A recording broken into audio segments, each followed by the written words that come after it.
taky tady neměla takovouhle návštěvu, no. Tak to bychom byli asi nakrytý 1, 2, teda koukám. Ty správně, jaký mají krásný barvy, jo? Je hnědej, černý, šedivej. To je nádherný, si to veme. No, provokatérka, tohle už, to už je v pohodě, tohle už prostě je naprosto v pohodě. No, takže v tom případě, hele, až mi pojedeme na dovolenou, tam baterii dám. Dobrý.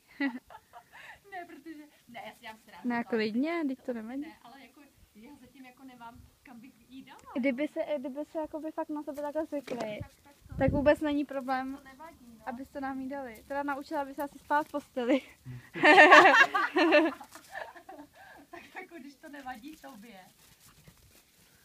Hele, no, ale fakt, podívej se, jak ona se s tím hezký hraje. Ona Antonetka je taková... Akorát ty na to nejsi zvyklá na takovýhle kotouly, vy. Jaký má oboječe. No.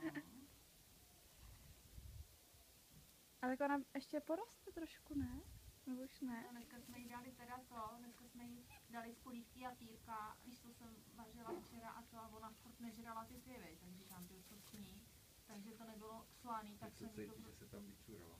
No, a to tak toho sežrala kopec, tak to ale jinak je taková pohubla teď potom, co jsme byli týden pryč, víš, tak taková, jak bych to řekla, tam nežrala moc a teď to tak taky budu muset koupit nějaký, jsem tam připravila na večer ještě maso, že ji uvařím a koupím nějaký ty konzervičky, aby papala, protože, ale jinak jako